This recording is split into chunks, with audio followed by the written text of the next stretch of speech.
স্বামী বিবেকানন্দ ও পরম করুণাময় শ্রী রামকৃষ্ণ পরমহংসদেবের সম্পর্ক ও কালীসাধনার মূল দর্শন।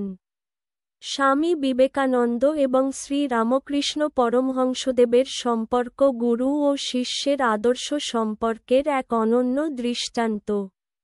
রামকৃষ্ণ ছিলেন এক পরম আত্মজ্ঞানী, পরম করুণাময় সাধক, যিনি মাতৃরূপী কালীদেবীর আরাধনায় আত্মনিবেদিত হয়েছিলেন। তিনি বিশ্বাস করতেন, ঈশ্বর একজন আছেন, কিন্তু বিভিন্ন রূপে তাকে উপাসনা করা যায়।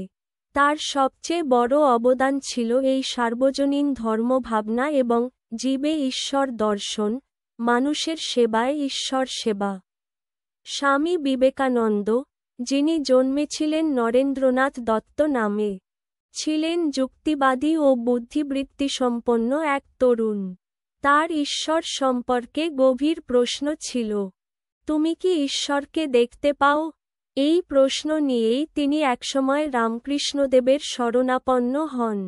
প্রথমে রামকৃষ্ণদেবের মাতৃসাধনা ও ভাবাবেগ তাকে অবাক করে দেয়, কিন্তু ধীরে ধীরে তিনি অনুভব করেন, এই সরল, ভাবপ্রবণ সাধকই ঈশ্বর দর্শনের এক জীবন্ত প্রতিমূর্তি।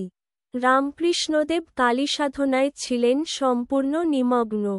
তার মতে, কালী কেবল মূর্তি নন, তিনি জীবন্ত, তিনি মাতার মতো, যিনি তার সন্তানদের প্রতি স্নেহে পূর্ণ।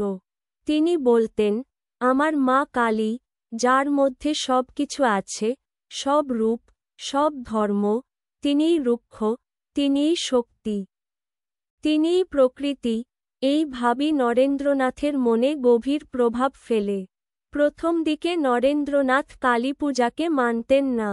তিনি যুক্তির দৃষ্টিতে কালীকে কল্পনার সৃষ্টি বলেই ভাবতেন। কিন্তু গুরু রামকৃষ্ণদেব তাকে বললেন, তুই তো আমার সব, তুই আমার নরেন্দ্র, আমি তোর কালীকে দেখাবি। একবার গুরু আজ্ঞায় তিনি দক্ষিণেশ্বরে কালীমাতার মন্দিরে গিয়ে প্রার্থনা করেন। বারবার কালীমায়ের রূপের কাছে দাঁড়িয়ে তার হৃদয় পরিবর্তিত হয়।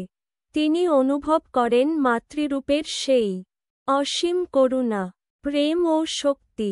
সেই মুহূর্তে যুক্তিবাদী নরেন্দ্রনাথ এক নিঃশর্ত ভক্তে পরিণত হন, যিনি পরবর্তীকালে কালী মাকে আমার মা বলে অভিহিত করতেন। স্বামী বিবেকানন্দ বলতেন, কালী মা আমার সব কিছু, আমার যেটুকু শক্তি, সাহস, সবই তার দান। তিনি বারবার বলতেন, কালী শক্তির প্রতীক, পরিবর্তনের প্রতীক, জগতের আদ্যা শক্তি। তার কালীদর্শন ছিল যুক্তি ও ভক্তির সম্মিলনে পরিপূর্ণ। তিনি দেখেছিলেন, কালী কেবল তামসিক শক্তি নন, তিনি সৃষ্টির, রক্ষার এবং সংহারের চক্রে সর্বত্র উপস্থিত। তিনি বলতেন, যদি তুমি কালীকে ভালোবাসো, তবে তোমাকে তার সব রূপ, সুন্দর ও ভয়ঙ্কর, গ্রহণ করতে হবে। রামকৃষ্ণদেবের মুখে তিনি শিখেছিলেন, জীব সেবাই শিব সেবা। আর এইভাবেই বিবেকানন্দ ভারতীয় সমাজকে সেবামূলক কর্মযোগের পথে এগিয়ে দেন। তার বাণী ছিল, জাগো, ওঠো এবং লক্ষ্য না পাওয়া পর্যন্ত থেমো না। কিন্তু এই সমস্ত শক্তির উৎস ছিল তার অন্তরের মা, মা কালী। বেলুর মঠে কালীমন্দির প্রতিষ্ঠা এবং তার শেষ জীবনে বারবার কালীমাতার প্রতি আকুলতা, এই সবই প্রমাণ করে, বিবেকানন্দের জীবনের মূল সুর ছিল রামকৃষ্ণের শিক্ষার উপরে প্রতিষ্ঠিত।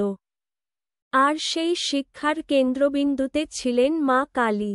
সংক্ষেপে বলা যায়, রামকৃষ্ণ পরমহংসদেব ও স্বামী বিবেকানন্দের সম্পর্ক ছিল আত্মার বন্ধন। একজন ছিলেন মাতৃজ্ঞানের সাধক, আর অন্যজন সেই জ্ঞানকে বিশ্বের কাছে ছড়িয়ে দেওয়ার বাহক। তাদের জীবন ও দর্শনে কালীসাধনার যে বিশালতা ও সার্বজনীনতা উঠে আসে, তা আজও কোটি মানুষের হৃদয়ে আলো জ্বালায়।